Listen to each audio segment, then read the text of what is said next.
Welcome to Mercworks, episode 29, where today we're going to have a representative from Judges Rescue. For operational reasons, we're going to use the alias Gideon. Hey, Gideon, how you doing? I'm doing good. How are you guys doing? Real good. Awesome. Awesome. Great. So we've got Judges Rescue. It's fights against human and sex trafficking. What's the origin story? How did you and this organization come about? This organization came about by I spent a lot of time, kind of chasing what kind of the world had to offer, businesses, stuff like that, and trying to be successful, and I guess in the American culture's eyes. And there's nothing wrong with being successful, but what I was doing was chasing money and doing all the things. And it was just kind of like I know myself, and it was bad for my heart. And um, so what happened was, man, I literally things would move to a certain point. So I'd start these businesses, and they would just kind of move a little bit, and then they would kind of stop, and it would just kind of like it would like hit a wall. And so one day I was just like, man, I kind of give up, and I'm like, and I actually just like asked God. I was like, hey, man, like I'm kind of tired of being like my own God and just like trying to control everything. And I said, you know what, break my heart for what breaks yours. And when you give when you say that to God, man, he's gonna show you. And so he did, man. And it was crazy because he gave me um like these people, in my life that were like coming up to me and telling me about this thing that was a problem, and that's sex trafficking. And I didn't know anything about that. I had zero clue it was even happening, and not only happening like in the world, but like in our own communities, like literally up the street. The woman that I met lived like 10 minutes from me. And when I heard her story, she had been trafficked for like 20 years, and just the brutal things that she went through, it just broke my heart. And then I started seeing a couple documentaries and started just really seeing all these things. And I'm like, all right, God, I guess that's a very clear picture, but here I am. And I am like a nobody. I literally just, I've tried to start businesses. I do like paint and body work and stuff. I like trade at the time. And so I'm like, who am I? And so actually the name Gideon, that you're using is, what I describe myself as, because in the Bible, he actually is visited by the angel of the Lord, and he's like, "Hey, man, you're gonna go rescue Israel, and then when you go rescue Israel, like I'm just gonna send you, and you're gonna be the guy." And he's like, "Dude, I, I'm nobody. Like, who am I? I'm the least in my tribe." And so that's how I see myself as like I didn't have any like military training, military background, things like that. And but again, that whole thing that when I said, break my heart for what breaks yours, God, He started actually putting things in place. Not like when I was running the businesses and trying to do things with that, like it would kind of hit that wall. This was moving, and it was cool, man. I would get some guys on my team that were like really, really, just some awesome men. One that loved Jesus, and then two, they were all like special ops backgrounds and former military. So I started building my team, and then started actually going to volunteer for other organizations, like in Atlanta and like in the southeast of the United States, just to learn, because I knew nothing about it. So I had to get my feet wet, so to speak. So I started training in all of the martial arts, man. I started doing jujitsu, Muay Thai, all the other stuff. And then even CQB training, stuff like that. I had guys that were, teaching. They literally do that in the military. So they teach soldiers CQB, and a guy from third group, I can't say his name, but he ended up training our entire team on how to clear rooms and stuff. And we did that for years and all that. So it's one of those things that says, they say, be ready so you don't have to get ready, kind of deal. Yeah. And that's how all of our team is. So that's what happened. And I started doing volunteer work for about 2 years.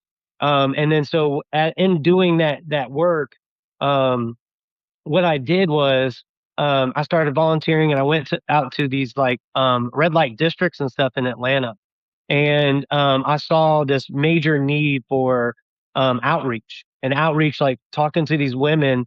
But when you're out there in the streets, man, like you can't talk to them long. Right. I mean, that's a dangerous area out there. There's a lot of pimps, traffickers, stuff like that. There's drugs. Mhm. I mean, we saw cars getting hijacked and stuff out there when we were doing that work, and so we were like, man, we've only got like a few seconds to talk to these women, and we were also in those organizations using women to talk to women Mhm. because they just didn't trust men. Sure. So I got that kind of idea and incorporated it to our ministry later, and so anyways, like one of our first rescues ever doing that was a woman sitting on the curb, and we were just some of the girls were talking to them. The men were there for protection, and there's a car that drove by a couple times, and it could have been a buyer, it could have been a pimp, whatever. We didn't know, but it kept circling. And I said, "Hey, if we need to get out of here, we need to go now," you know. Mhm. And so, excuse me, we ended up getting her off the street. We took her to a hotel to get a room for the night. And the director of the program at the time, I asked her, I said, hey, like, what's the chances that this woman is gonna like call this hotline to get an actual rescue? Because that's kind of the process they had going on. And she said, I don't know, but maybe tonight she'll have rest. And that really hit me because when you see those women out there, man, they are so like bad off, man. I'm talking about like I mean, they have cuts on their feet and like they're just like, they're just hungry, tired, all the things. And I was like, man, that really hit me. So I went back to my hometown and around the Columbia, South Carolina area, and I went back and I said, how can we do this outreach and not be out in the street and do it longer? And Mhm. so we started doing some undercover work with and working with some of the sheriff's departments and stuff, and doing a night called Rest Night, and that was built off of that night. So when she said, "Hey, maybe we should give her rest tonight, or she'll have rest," Mhm. and so the scripture that just kept hitting me was like, "Come to me, all who are weary, and I will give you rest." And that just kept hitting me over and over and over.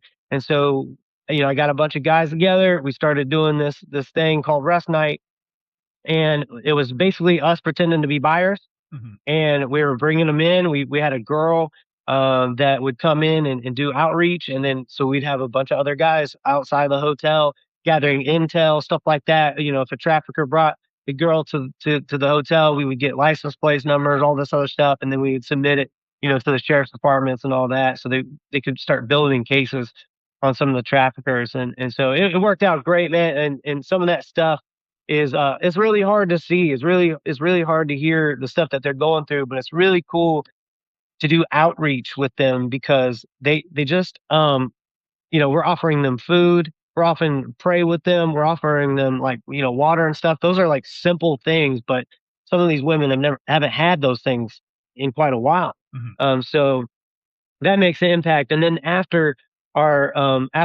we spend time with them, we end up kind of following up. So our team will follow up with them, and if they need anything, even after that, we end up giving them like hotel rooms or something to stay in. If they're trying to leave and they don't want to go into a program quite Mhm. yet, they don't trust us.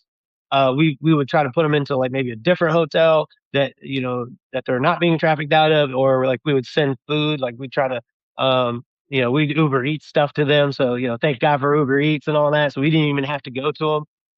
So yeah, and so that was like a different type of love, that they don't like really see. And if you do that for like a little bit more of a period of time after the outreach, like I would say, give it a month, they start really that those walls start to really fall down. And not only do they start to trust you, they come out of that lifestyle, they get into a program, and there's restoration. And it doesn't happen all the time, but I would say it's probably 85% of the time. If you could keep a relationship, that'd be very successful. So that was like our bread and butter operation for a while. Okay. Yeah, How did yeah. you arrive at the name Judge's Rescue? What made you choose that? Yeah, yeah. So the story I was just telling you about Gideon and Judges, I actually did some ministry in at the church. I was a director of Kid Town at one of my churches, and I was actually a person that was teaching some of the lessons. And one of the books we were reading was Judges, and Judges is all about delivering the oppressed, and that just kept hitting me, delivering the oppressed. Well, these women, they're oppressed, you know, Mhm. and so that was like a huge thing. And then some of the judges are awesome, man. Samson's really cool, man. Samson's like a guy who, he kills a bunch of dudes with a donkey jawbone. I mean, there's nothing more gangster than that, right? And then you got, he kills a lion with his bare hands. And actually, our logo on Judge's Rescue, it's a lion's skull at the top, and it's to signify Samson, killing a lion with his bare hands. The other two things underneath, there's a donkey jawbone, like we just said, with Samson, and then the other one's the horn of Gideon, and he blows the horn in his story. But the horn also in the Bible a lot of times means victory. So that's part of our logo too. So that's kind of how came about that name. But God kind of gave me this like vision of what He wanted us to be in Judges. Yeah. So in a world, or at least in the U.S., there is a ton of different NGOs. What separates Judges Rescue from the rest? Because there's so much out there. It's like, Yeah. oh man, there's another one, another. Yeah, yeah. No, it's I really do like the fact that there are a lot of programs and stuff out there right now, because in this industry you have you have to have partnership. Mhm. You can't kind of do this all on your own. Like we don't run currently we don't run a safe home or anything like that. We use other programs, to send these women and stuff. So we have to have some partnership. Um, but with that being said, there are a lot of organizations, even here in America, that I don't feel are doing what we're doing in the United States because there's a lot of red tape. And there, in here in America, you can't just go kick doors in and take names like you kind of can overseas. And that's why a lot of charities and stuff do overseas rescues because it is easier to partner with the countries. It's easier to get a little bit more loosely regulated.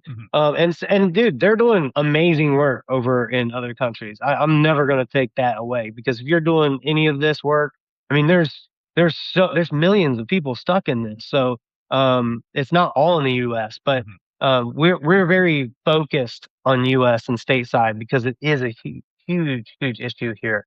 But there are a lot of organizations out there that are just organizations that are like maybe bringing awareness Mhm. to the issue, and that's fine. But we got to start getting our hands dirty, man, and that's what we do. We're the ones that are going in, and we have a saying, man, any means necessary. Mhm. That's it, and that's what we do. Can you If it's a little difficult, yeah. Go ahead. can you give us some?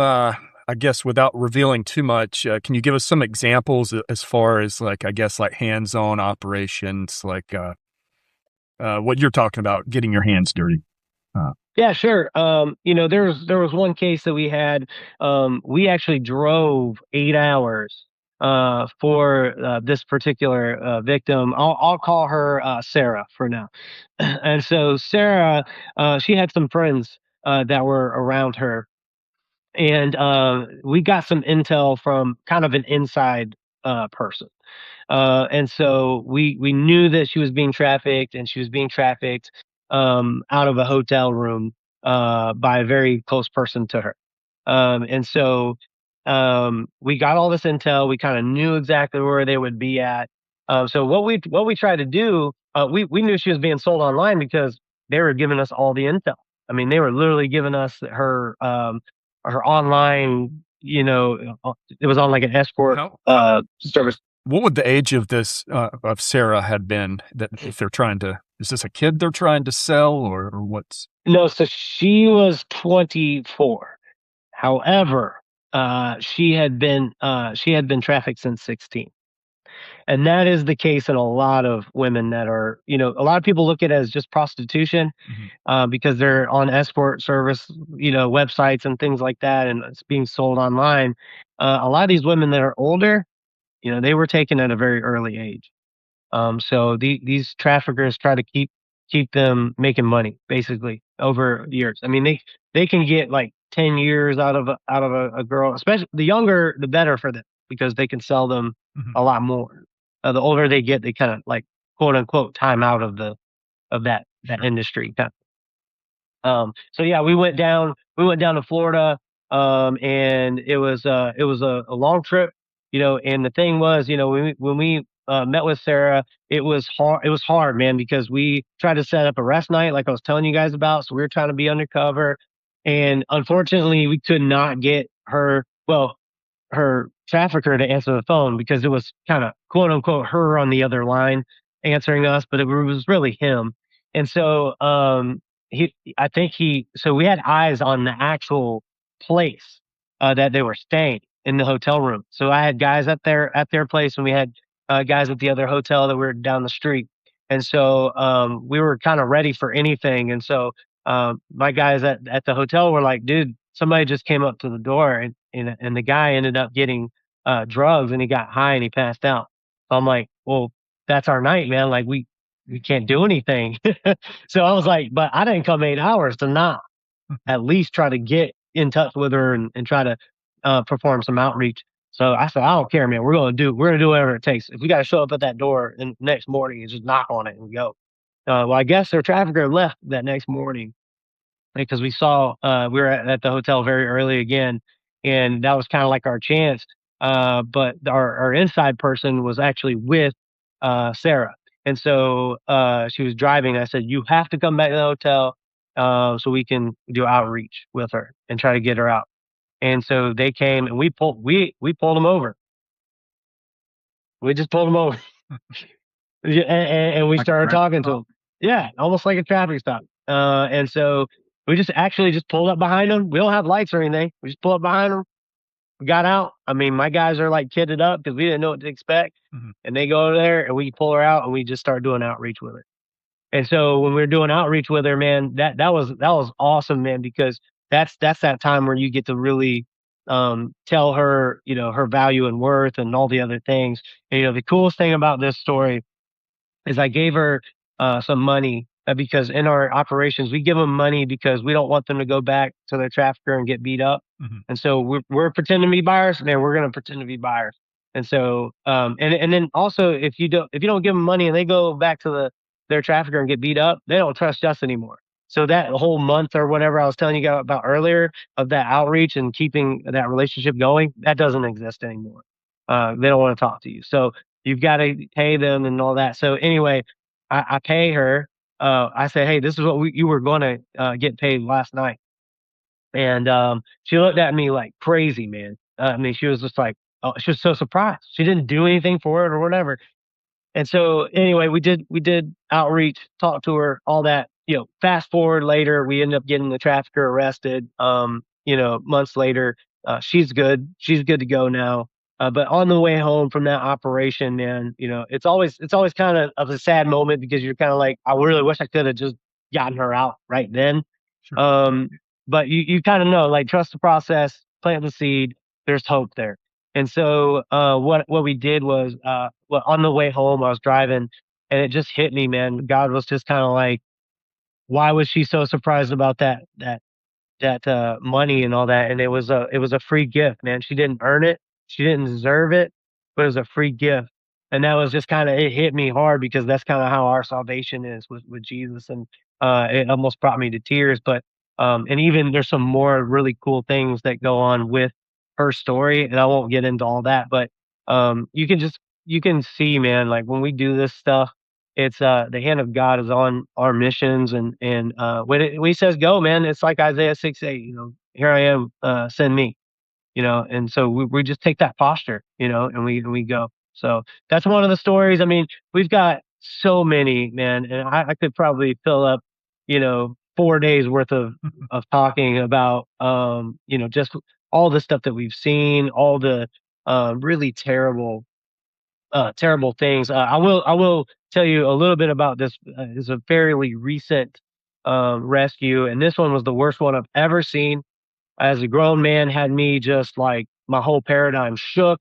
I just didn't know you could be this evil towards a human being. But she was 5 years old, sold into trafficking by her own biological father. He was a part of a gang, and when she was sold for years, she was also satanic ritually abused.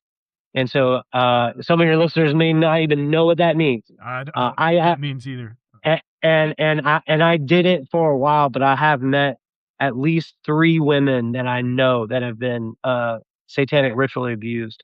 And so, she went through that, and, I can also get into a little bit of that if you want, but after she was in the satanic rituals and stuff, she was sold later to another gang, the Bloods, and Mm. so she was Is that 24. is that Yeah. when you say satanic ritual, I think is that like bodily mutilation or like what type of s uh, Yeah, man, it's bad, dude. It's so satanic rituals abuse is sometimes they deal with like the women, they get them pregnant, they take their babies from them mm, and sacrifice them. It's super dark. And then they're also just mainly trafficked for sex and all the different things already. okay. But yeah, not trying to get into like the real deep stuff, Mhm, but it is some of your listeners can really just look it up, and there are a lot of survivors out there that talk about it, and their stories are heartbreaking, man. Hers was she's had so much trauma that she has all these different disorders and stuff, and she's actually split personalities and stuff now too because her brain has just been completely shook and fried, and it's a protective thing for our minds, to kind of try to forget those things. mhm, And so it's like this dissociative disorder and stuff like that. mhm. It's just very dark. So so to tell you how bad it is, when we rescued her, we couldn't even put her into a normal program because no one knows how to deal with that trauma. There are a few places around our country that have them, and we're working on still getting her, but she's safe. We've been keeping her in a safe, and she's actually with an actual a person that has like an open farm, and that is a counselor and stuff. So Mhm. they're helping in any way that they can. But we're really trying to get them into. We need to get her into some type of deliverance type ministry or somebody who knows how to deal with those type of victims, and they're out there, but they're very few. So, Wow. yeah, it was pretty crazy, man. Ho In your estimation, how many individuals do you estimate that your organization has, rescued to this point? So if you add all of our like the years that I've been doing it, from my rescues and a couple other guys that have been on the team, probably 75 or Okay. more. Yeah, and we've probably done outreach on more than that, but those are like the physical, actual, like go and get Mhm. rescues. Yeah. Yeah. Do you guys do any international work or work with international, I guess, NGOs as well to rescue folks or, No, we don't do anything international. We haven't yet. I wouldn't mind doing something, at some point. Mhm, But we really just try to keep it stateside, just because, like I say, it is such a problem, mhm, here in the states, and most people don't really realize it. But I mean, I was looking at stats earlier, and this really makes sense. But 1 in 5 children will be solicited for sex online before they turn 18 right now. mm, 1 in 5. So you add 2 more people on this call, and one of our children would be, solicited for sex mm, online if they're online. So that's crazy to me, man. And it's like websites like Roblox and some of these others that these kids are just. It seems harmless, to parents and stuff because it's just a game and all that. But these predators, man, that's where they hang out, man. Where the kids are, that's where the predators are. and like their minds aren't fully developed. So when you start to talk to these kids and you start to fill their brains with all this stuff, that's where the danger starts to really play out. And that's where, people start getting information from the kids and, start trafficking. Man, there's kids that are being trafficked in they're at home right now, and at night, they're being trafficked at night, and their parents don't even know. They're sneaking out, and they like owe the trafficker, Hmm. or the trafficker has them, scared. Well, of course you're scared because that trafficker knows exactly where you live, and he's probably threatening, "Hey, if you don't do this, I'm gonna murder your entire family, or I'm gonna get your little sister to come do what you're doing now."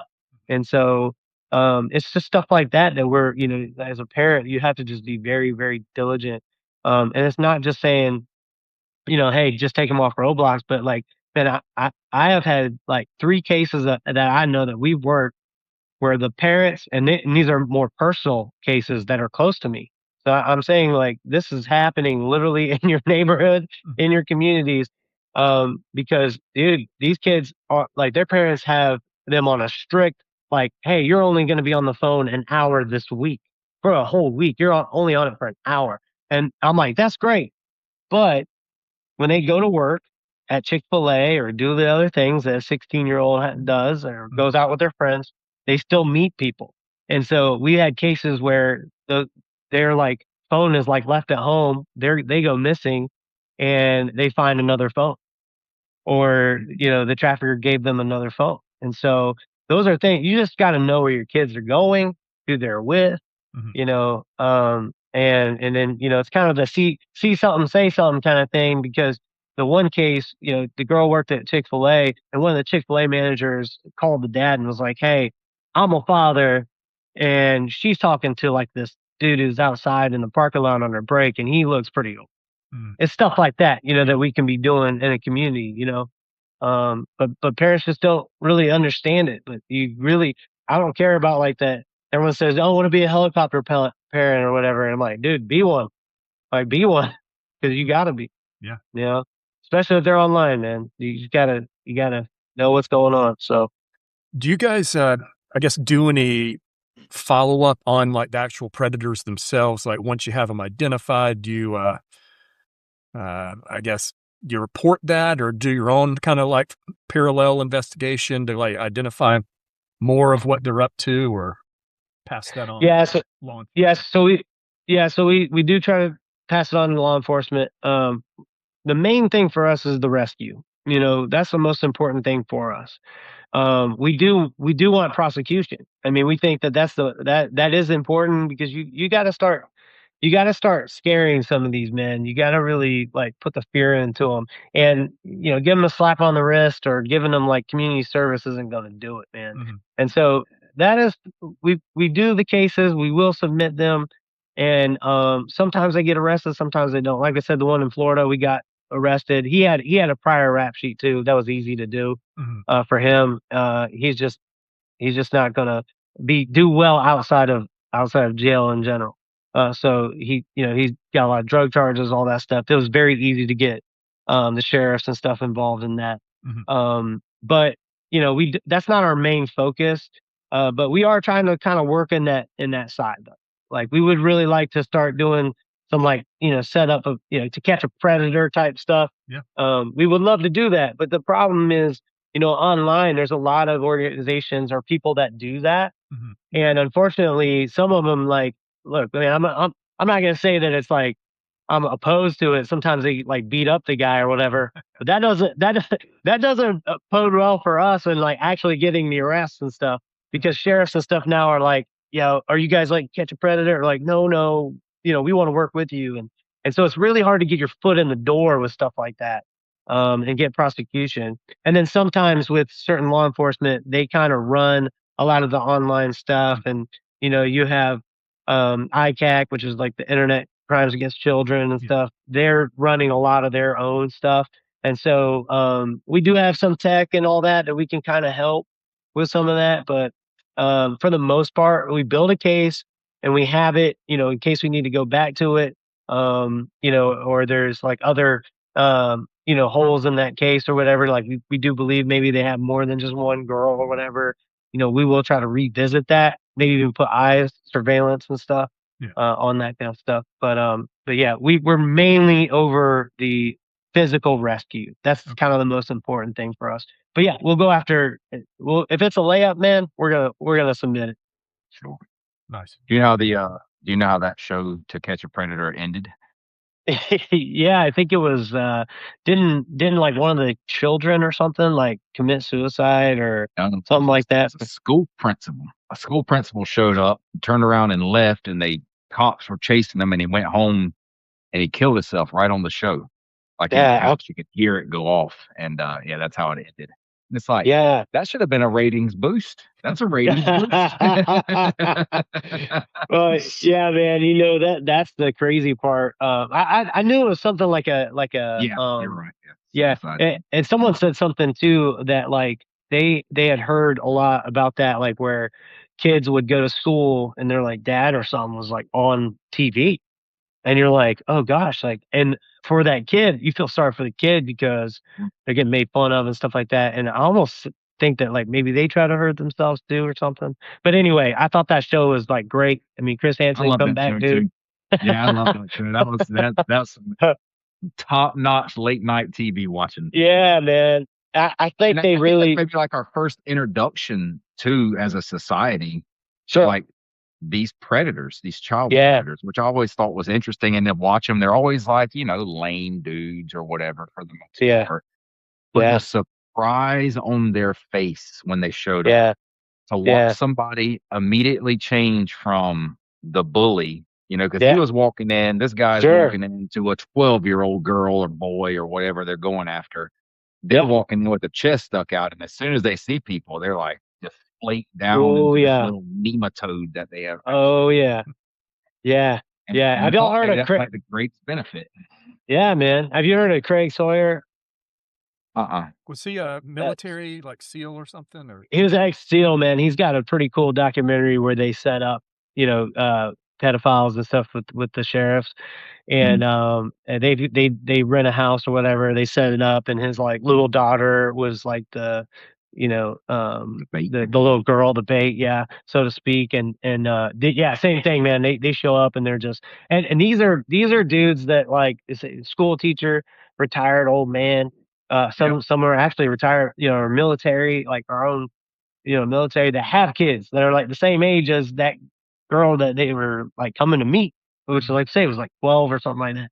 So it's crazy. And he like calls it out, but it's there's a lot of organizations and I believe this and I think that one of the main fueler to this pedophilia and stuff because it's so rampant now, I think is pornography.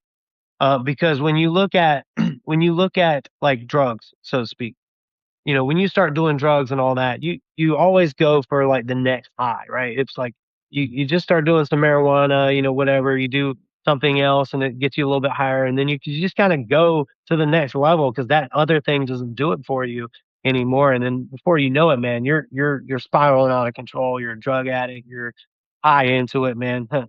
Unintended. And but you look at pornography and what it does and rewiring your brain and it's the same thing, man. You start looking and then all of a sudden you're like not into that thing anymore and then you're looking up other stuff and then eventually that looking is like I got to go actually do and I'm like go buy a woman or something like that and then that woman that you're meeting up at the hotel, that's not enough anymore, so now you're going towards children. And so that's that spiral out, man. And most men that you catch, or most men they'll admit it. They'll say, hey, pornography was a major thing. And so, as men, dude, we struggle with that kind of stuff anyway. And so, you just got to check that, and and leave that outside the door, man. Like you can't get into that world, man. And a lot of dudes are caught up in it, bro. Like a lot of guys are caught up in it. Yeah, it amazes me when you see the stuff online of, they catch these guys and they have 40,000 pictures on their computer of child porn. And it's like, where do you even get child porn? And I guess a lot of it is like Signal and Telegram groups and things of that nature. But Yeah, that just seems wild to me. Like there is something broken uh, in the fella, too. hundred I percent. mean, 100%. Phones obviously need to be broken, but there's something, psychologically just fractured. Yeah. Just I would even I think I don't know many people that have 40,000 regular porn pictures saved Yeah. to their computer, right? But the Right. children porn, it's like you said, they can never get enough. Never get There's this enough of it, man. insatiable desire, and I guess you can't look at the same picture twice, Yeah. apparently. So, I Yeah. mean, it's just wild. And the Well, other and you one that you gotta, would notice it too, and what you were saying earlier was like they'll catch these guys and they'll have 40,000 pictures on their phone or whatever on their computer, but they'll be sending their kids pictures out in these groups too. And so it's yeah. like a bunch of fathers like sharing, Yeah. exploitative Yeah. pictures of their children. Very weird. Yeah. If I didn't see it, I wouldn't believe it was true. If I didn't Yeah. see these court cases, I wouldn't believe that people would.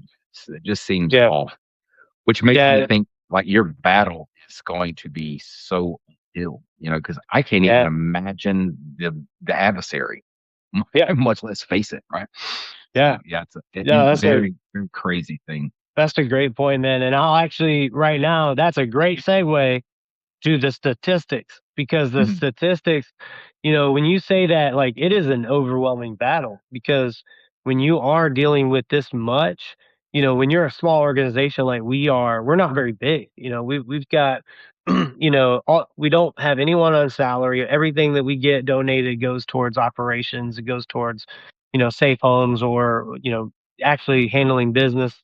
But like we don't have anyone on salary, so we got a lot of veterans that are retired, or we all either have like other jobs and stuff. But we're like, let's go. And so anyway, so that money and stuff that we try to get in, it's pennies, man. It's not even that when it comes to the grand scheme of what's happening. So I think it was like in 2017 or 2018. So this has obviously been a little while ago. I think you always see it now. It's like $150 billion industry annually made from trafficking a year. That's a year. That's billion, 150 with a B, billion.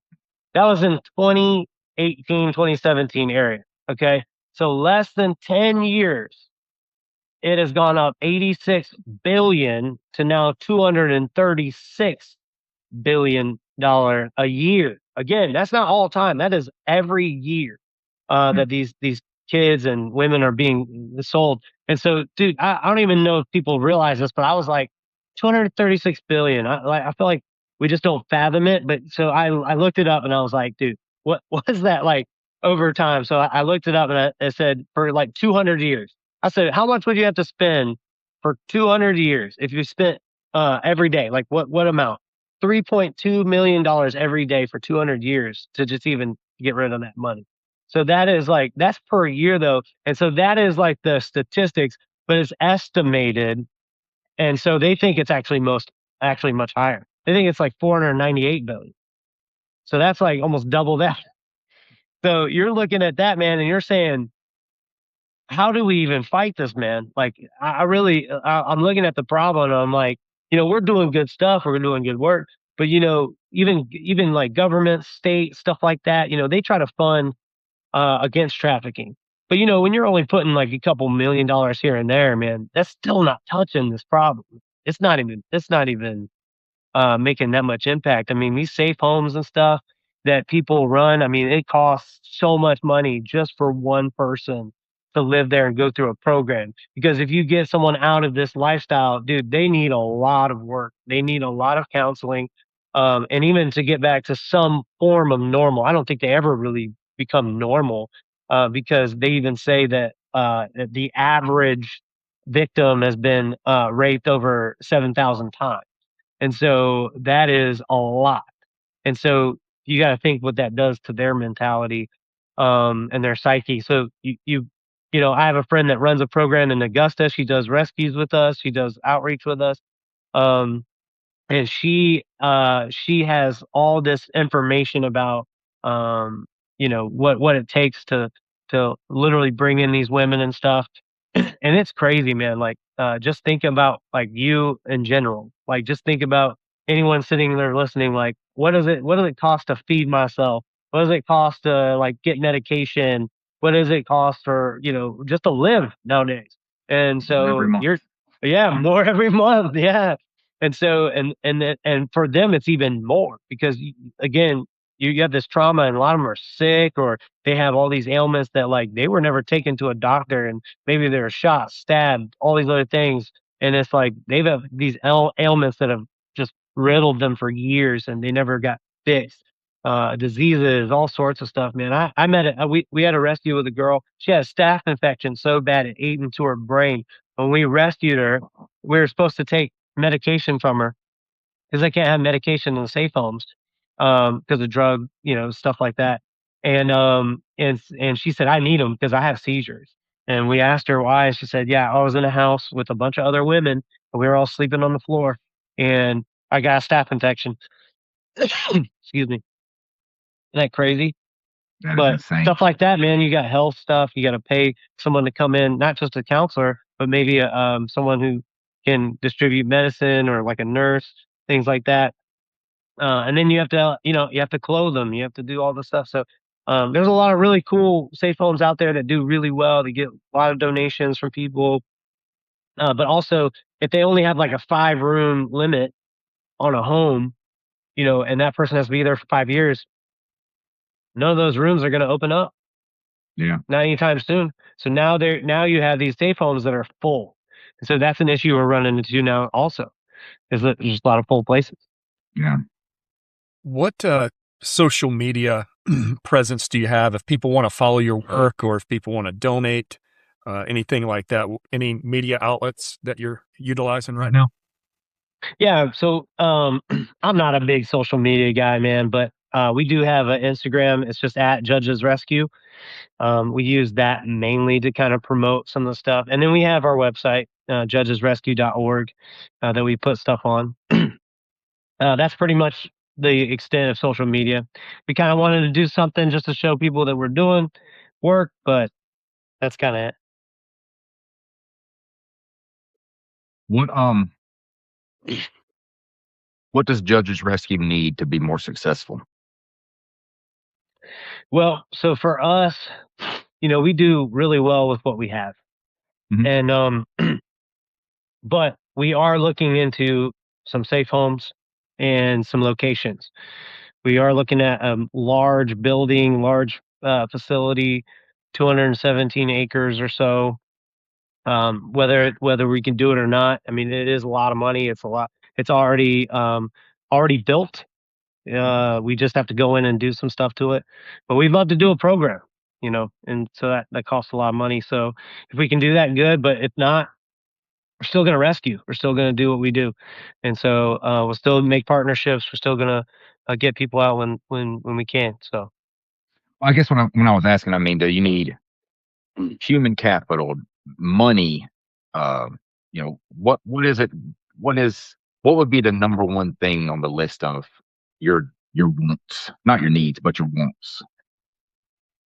yeah, it would be that. It would be to be able to build something or to have something, because also, excuse me, when we do rescues and we do partnerships, it is hard for us because sometimes, like a case like I was telling you earlier about the girl, was a really bad case.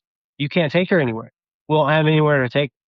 Right. So we have to spend money out of our pocket, which is fine. We want to do that, but we're focusing on that instead of having a program that we're already would be pouring money and it's already ours, and we can say, yeah, we can take it. Yeah. But that would be the main thing, man, just to have a place.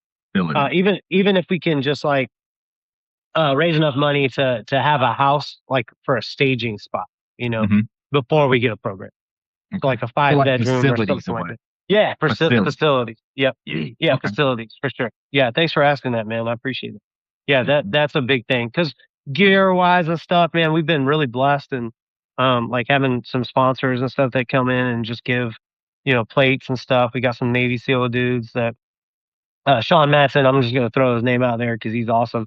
He's given us some plate carriers and stuff like that, and just people really care about what we're doing. And honestly, there I love, especially in the special forces or the, veteran community, I would say also we're just looking to grow, just grow our database of guys that want to do what we're doing, Mm, and they can come alongside of us and we can teach them and train them on what we do, even the rest nights. You can do those anywhere, man. All across the country, this is happening.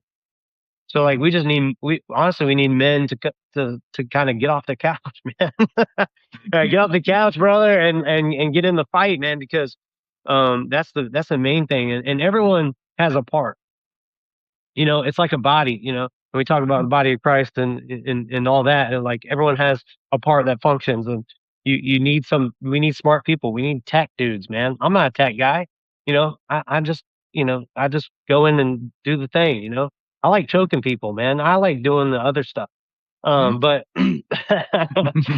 and so, but we need like a little bit of everything, man. We need people that are good at counseling.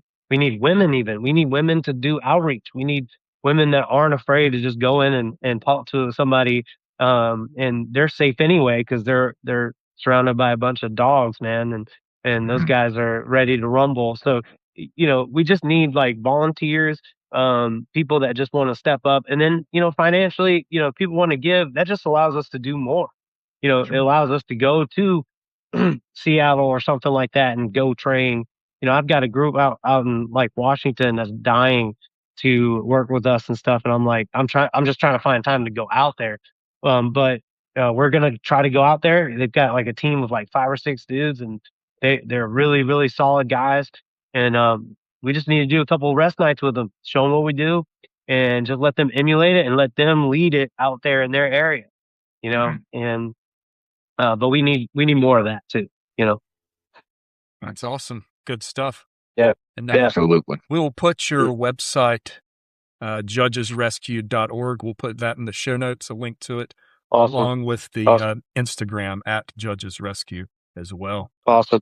Yeah, man. Gideon, we appreciate you coming on and taking the time.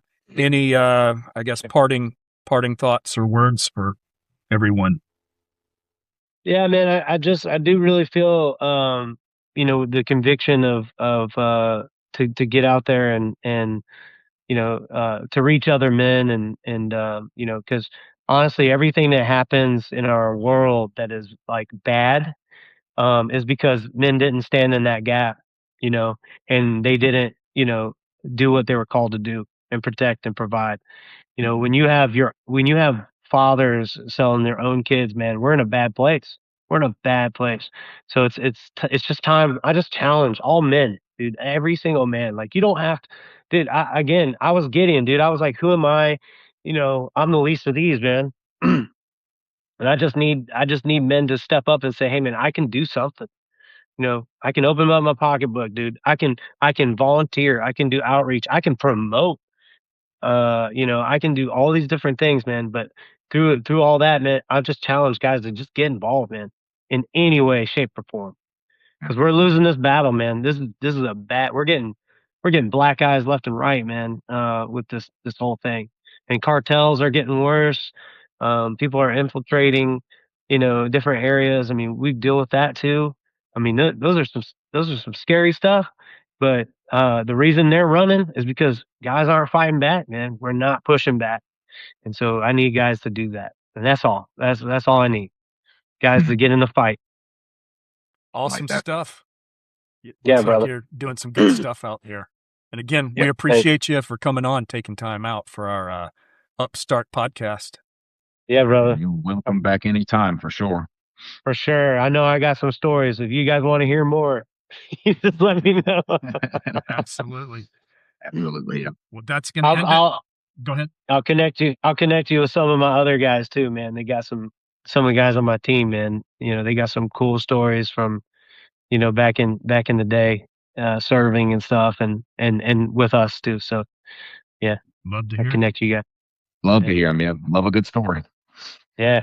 All All right. right. Thanks, guys. Appreciate it. Yep. That's going to be it for episode 29 with Judges Rescue.